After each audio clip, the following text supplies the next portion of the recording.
From the Cronkite Studios in downtown Phoenix, this is Cronkite News. The FBI background report of Supreme Court nominee Brett Kavanaugh was released earlier today. How citizens across the valley and the nation are reacting to senators moving to vote. The topic of disagreement between the U.S. and Canada following the trade deal is dairy. Why Arizona farmers are saying not so fast when it comes to celebrating the deal. Next. And the Valley of the Sun is one of the top places in the nation for solar renewable energy. How one group is pushing to use our sunshine to power our businesses. Cronkite News starts now.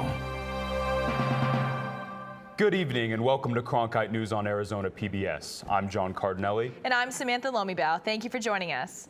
A critical procedural vote is set for tomorrow morning following the release of an FBI investigation on Supreme Court nominee Brett Kavanaugh. Senate GOP leaders are now pushing for a quick confirmation. But one key voice was missing from today's debate: Arizona Senator Jeff Flake, one of 4 undecided senators who could tip the vote. We Democrats had many fears that this would be an all too limited process that would constrain the FBI from getting the facts. Having received a thorough briefing a few minutes ago, our fears have been realized. But after investigations from both the committee and the FBI, we have found nothing, absolutely nothing, to corroborate accusations against him. There's no way anything we did would satisfy the Democrats. A vote against Judge Kavanaugh tomorrow will be a vote for abusing the confirmation process and a good person. While Senator Flake has not spoken publicly today, Arizona's other senator, John Kyle, made a case for Kavanaugh's character on the floor of the Senate. Kyle has been a longtime proponent for Kavanaugh's nomination and said the judge would bring a history of fairness and a goal of consensus to the high court. After reading what I have read and being briefed on the remainder by committee staff, I find nothing to verify the accusations against Judge Kavanaugh. If a mere allegation of wrongdoing is enough to deny an applicant a job or otherwise discredit an individual for the rest of that person's life, our society would be torn apart. I conclude that, including how he has lived his adult life, and after 7 FBI investigations now, it is more probable than not that the accusations against him are not true. He is an extraordinarily knowledgeable and very wise judge who will do what he is supposed to do on the Supreme Court, to apply the law fairly and correctly. In Washington, D.C., thousands marched on the U.S. Supreme Court in hopes of keeping Brett Kavanaugh off the nation's highest court. Survivors of rape and sexual assault were among the demonstrators. Cronkite News reporter Imani Stevens takes us there. As Brett Kavanaugh's nomination is moving to a vote in a full Senate, protesters, even some from Arizona, were here to raise their voices against this vote. Senator Flake, do you believe that survivors matter? Believe me and believe us. My name is Daisy Ornelas, and I'm from Flagstaff, Arizona. I came all the way here to D.C. because I know what it's like to break your silence and then have to see your abuser live their life without consequences. Consequences. The 3 survivors from Arizona say that victims carry with them all the time. Tennille, who did not give us her last name, said she came to D.C. to talk with Arizona Senator Jeff Flake, who is considered a key vote. Brief discussion with a staff member, and it was excellent. I felt very confident, and I really appreciated the time that she took to have a meeting with us, and I felt like she heard my story. Teresa Tidwell says she never talked about being assaulted as a child, but now feels compelled to share her story. Right now, I have the ability to speak up and stand up for what is right. Even though Flake gave a preliminary vote in support of Kavanaugh, Tennille from Phoenix says she backs the Arizona Republican. I'm a supporter of Flake until his future. Whatever he chooses to do in the future, I'll be a supporter if he can, stand by survivors. Most of the hundreds who turned out today were demanding a no vote, but Tennille says she's prepared for the possibility that Flake votes yes.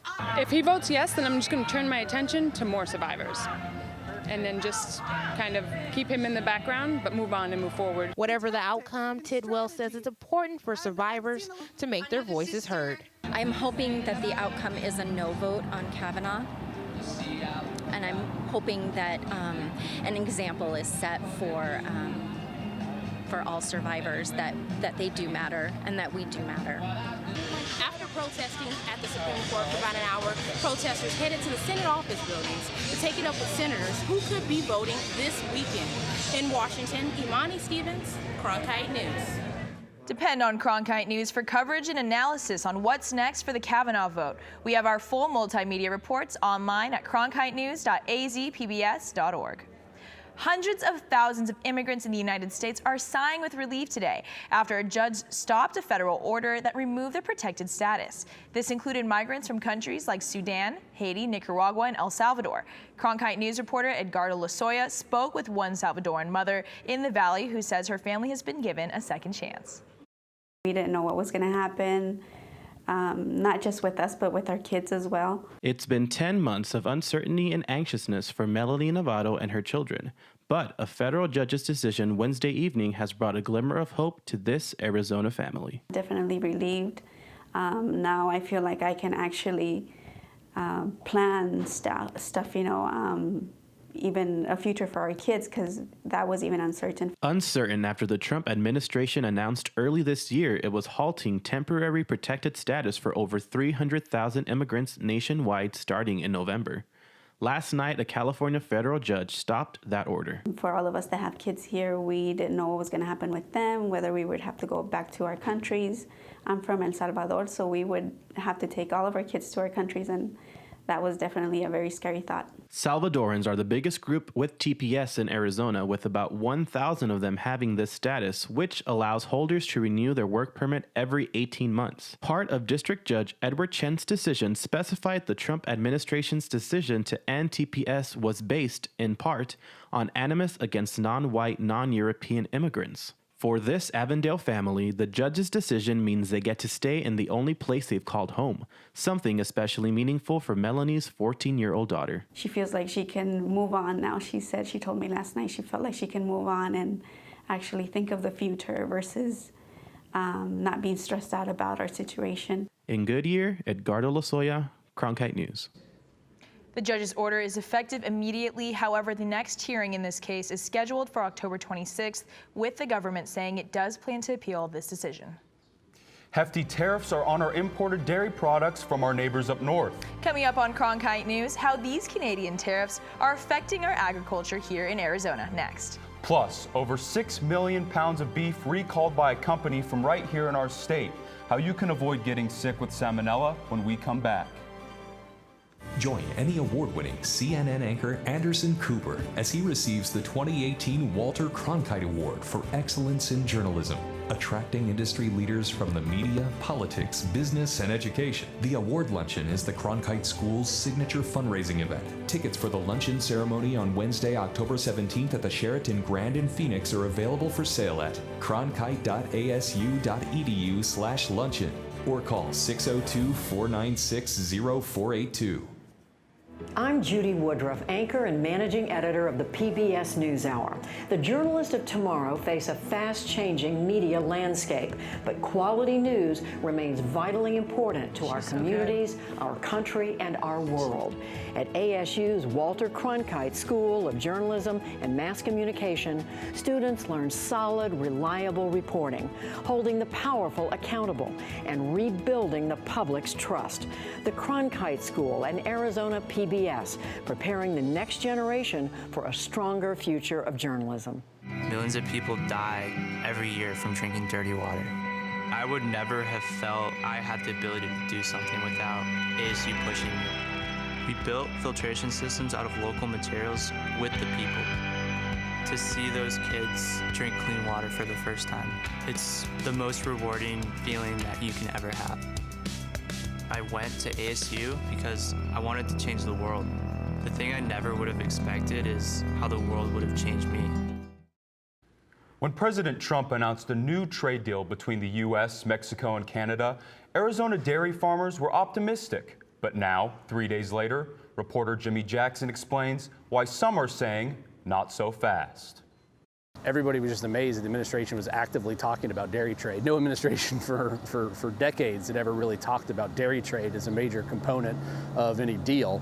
Jim Boyle is the owner of Jim Boyle Dairy, and while he thinks this trade deal was a step in the right direction for dairy farmers, he is still skeptical of the short-term effects that it will have on the dairy industry.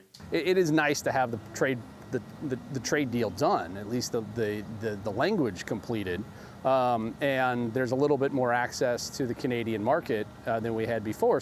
The new USMCA essentially just retains all of the old NAFTA deals with Mexico. One of the key details ends Canada's Class 7 dairy products that price other countries out of its market and dump what they call cheap dairy products in the U.S. Canada may be opening up its dairy markets to the U.S., but the focus in Arizona is on Mexico's tariffs on U.S. dairy exports that are not addressed in the trade deal. The issue that happened was that during the new NAFTA negotiations, we placed tariffs on imported steel and aluminum and other products from Mexico and Canada, which then forced Mexico to place a number of tariffs on American agricultural products going south. That was a big hit to us. Arizona exports more dairy to Mexico than any other country, and Arizona dairy farmers say recent tariffs are hurting their profits. Still, Keith Murfield of United Dairymen of Arizona says, don't expect this to change the price of dairy products in stores. I don't think what you saw here, you'll see really any difference in what the prices you pay, but it will at least give the producers a chance that maybe in the future the milk prices will go up. Boyle says the impact in the new trade deal will be small and isn't going to significantly help the struggling dairy industry. In Mesa, Jimmy Jackson, Cronkite News.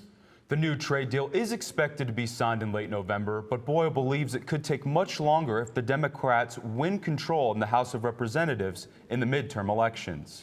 Arizona-based JBS Tolleson is recalling over 6.5 million pounds of beef products because it may contain salmonella. People are encouraged to check their freezers to make sure they do not have the product. The beef should have the number EST 267 on the label. Investigators say at least 57 people in 16 states have reported getting sick. In a statement to Cronkite News today, JBS USA wrote, "Our priority at all times is consumer safety. We are working in close partnership with USDA to make sure all potentially impacted product is removed from stores and homes." After 6 trespasser fatalities this year, Arizona railroads are a safety concern. Coming up on Cronkite News, what law enforcement officers are doing to educate Arizona citizens on the dangers of railroads.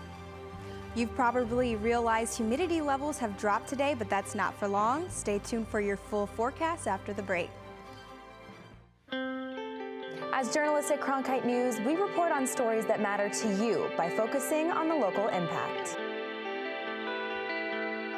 We dig deeper and work tirelessly to keep you informed. Live in Wickerburg. Live in Los Angeles. In Cleveland. In Washington. In Louisville. From Jerusalem. Live in Philadelphia. From around the world to right here in Phoenix. At Cronkite News, we report the facts and stick to the truth.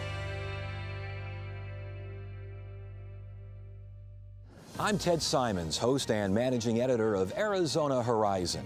The 2018 election season has arrived. Join us for primary and general election debates.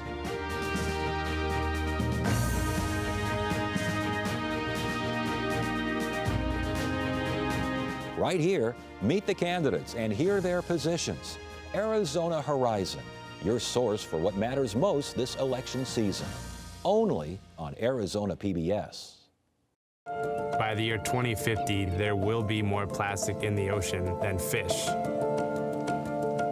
Before Professor Halden, I had an insane amount of passion, but I almost felt helpless because I didn't know how to use it. Professor Halden gave me a chance to make a difference. Being at a place like ASU allows you to take these big leaps. Ultimately, the biggest problems in the world cannot be solved alone. Arizona is one of the top 3 states in the country for solar energy potential, yet renewable energy like solar and wind make up a small percent of the state's current energy makeup. One Arizona group wants to change that this November election. Cronkite News reporter Rachel Charlton explains. Proposition 127 would mandate that Arizona utility companies get 50% of their electricity from renewable sources by 2030. The Arizona Constitution sets the current standard at 15% by 2025. Clean Energy for a Healthy Arizona collected hundreds of thousands of signatures to get Proposition 127 on the November ballot. I think most Arizonans understand that solar could really be a huge resource here. And right now, we're just not doing it. There are over 300 sunny days in Arizona. Solar energy accounts for more than 5% of the state's total energy generation. Arizonans for Affordable Electricity oppose the proposition. Matthew Benson, a spokesman for the group, says Arizonans can expect an increase in utility costs if Proposition 127 is approved. Prop 127 is going to significantly increase the cost of electricity in Arizona. For the typical Arizona family, that means $1,000 or more in added utility costs over the course of the year. The two groups disagree on whether Proposition 127 would create more jobs and if bringing more renewable energy to the valley would force the closure of the Palo Verde nuclear plant. And they don't agree about the cost of implementing Proposition 127. If we were to, take a turn this year and pass Proposition 127, what would happen is a pretty substantial and marketable increase in our solar industry right away, which really could bring in a lot of good jobs and actually cut down on cost. Closing current power plants, bringing online new resources, and all of those costs get passed along to guess who? Ratepayers. And that's the reason that ratepayers will see their costs go up drastically if this becomes part of the Constitution. Lincoln Davies is a University of Utah law professor who studies renewable energy policy. He says this citizen push for increasing renewable energy isn't just an Arizona issue. Similar initiatives are on the ballot this November in Nevada and Washington state. The idea of these laws was to drive down the cost of renewables over time so that they could be scaled up as technologies and be used across the grid. But not everyone is on board with that. Arizonans for Affordable Electricity is backed by the parent company of Arizona Public Service and other utility companies. They've raised more than $11 million to get voters to say no to Proposition 127. Davies says this is not surprising. As solar has become really a powerful influence in terms of how electricity is getting produced in the United States, you're starting to see pushback from a lot of utilities and other political constituencies in different states against some of these measures, especially as they become more stringent. Meanwhile, Clean Energy for a Healthy Arizona says a measure like Proposition 127 encourages Arizona to keep up with neighboring states and stay competitive in the renewable energy industry. The group has raised more than $8 million to convince voters it's worth it. Most of that money has come from the Political Action Committee Next Gen Climate Action. If voters approve Proposition 127 in November, utility companies could be fined up to $5,000 if they don't meet requirements. If the proposition fails, Arizona's renewable energy requirement of 15% by 2025 stays in place. The deadline to register to vote in this November election is October 9th. In the Broadcast Center, Rachel Charlton, Cronkite News. Freight trains can travel at speeds anywhere between 55 to 70 miles per hour, which means ignoring railroad signals can be dangerous and even deadly. Cronkite News reporter Holly Bernstein rode on a train in Goodyear to see firsthand the issues law enforcement see. This morning, officers riding inside this locomotive observed behavior around railroad crossings. If they noticed anyone ignore signals or walk on the tracks, they dispatched nearby officers. This operation is part of Union Pacific's Crossing Accident Reduction Education and Safety Program, which promotes railroad crossing and pedestrian safety. It's important because our goal is to educate the public on the dangers associated with the railroad and the dangers at railroad crossings. This year in Arizona, 6 people have died on railroad crossings, according to the Federal Railroad Administration. One issue, trains give the illusion that they're going slower than they actually are. They take at least a mile to stop, which is why police are urging pedestrians and motorists to slow down and obey signals when they come across a railroad crossing. Goodyear Police Department spokeswoman Lisa Berry says it's important for people to follow the rules of the road. So we want the public to make sure they understand the importance of stopping when the arms go down at a railroad crossing. We want the public to know that it's not safe to walk on the train tracks and just to follow the rules. Brooks says Union Pacific continues to try and educate the dangers of the railroad and that people should always be paying attention to their surroundings. Well, trains can go by at any time of the day or night, and obviously trains can come in either direction. In Goodyear, Holly Bernstein, Cronkite News. According to Brooks, residents Interested in learning where railroad crossings are in their area can visit the Union Pacific website. The remnants of Tropical Storm Rosa are still causing trouble in several parts of Arizona. The National Weather Service extended a flash flood warning for the community of the Tohono O'odham Reservation after some structural damage was found at the Menagers Dam. At this point, waters are receding, but the town has mostly been evacuated. Meanwhile, in northern Arizona near Cameron, there are major closures around a 15-mile stretch of US 89.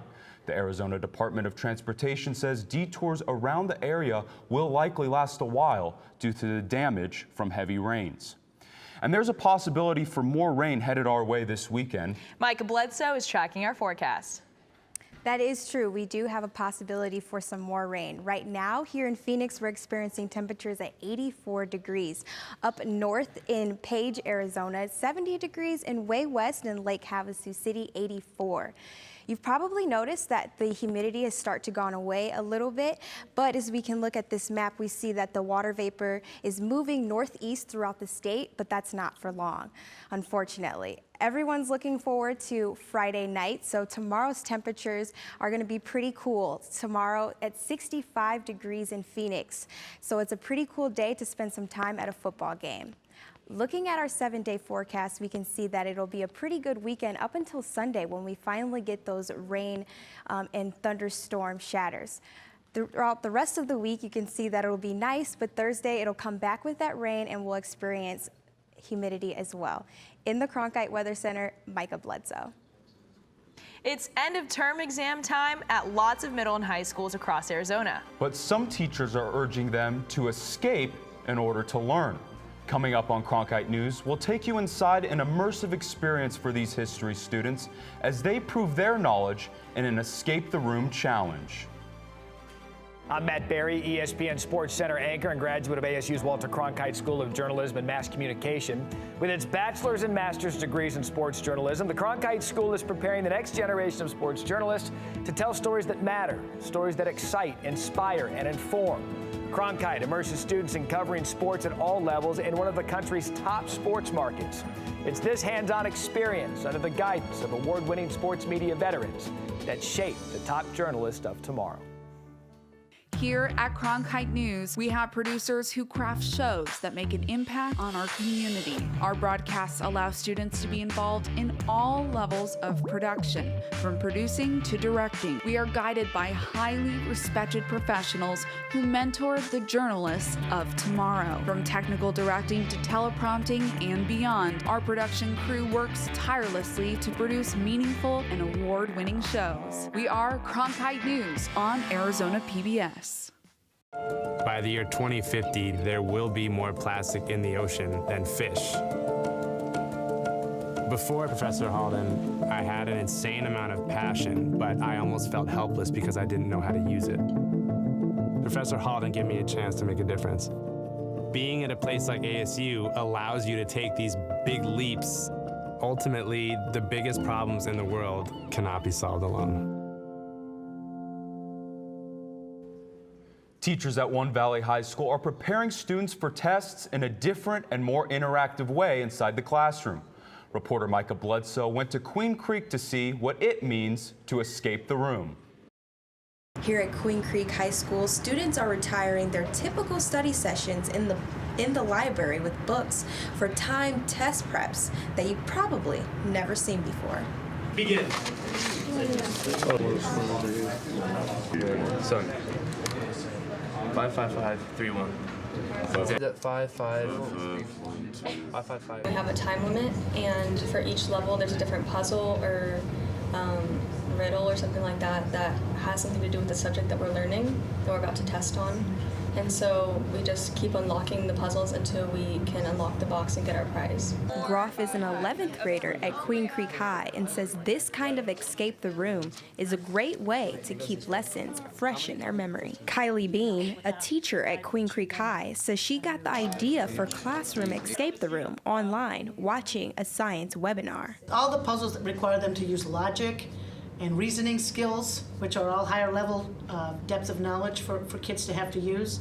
Students have to work together to escape, hoping to be first in claiming their prize. Well, you get candy, and that's always a great motivator. But then also we get tickets, which this one I have right now, it says that I get a free A+ on any assessment worth 10 points or less. For one unit, Bean says it takes 10 to 20 hours to put one set of puzzles together, but it's worth every penny and minutes spent. You know, you always have 1 or 2 or 3 students that sit in the back and they kind of want to sleep, or they put their head down, or they're shy, or they're quiet. That's not the case with the Escape the Rooms. It's 100% engagement. Every student is involved in the process, and that's hard to do. In Queen Creek, Micah Bledsoe, Cronkite News. Queen Creek High will have workshops to show other teachers in different subjects how to participate in this kind of educational escape the room. Cronkite News is proud to be the news division of Arizona PBS. Here's what's coming up on Arizona Horizon and PBS NewsHour. On the next Arizona Horizon, we will hear from Bill Pierce. He is the Democratic candidate for state mine inspector. We'll ask him about his candidacy and the duties of the office. That's the next Arizona Horizon. I'm Judy Woodruff on the next NewsHour, making sense of the economics of recycling as our series, The Plastic Problem, continues. That's Thursday on the PBS NewsHour. That's it for Cronkite News tonight. Thank you for joining us. For top Arizona stories anytime, go to cronkitenews.azpbs.org.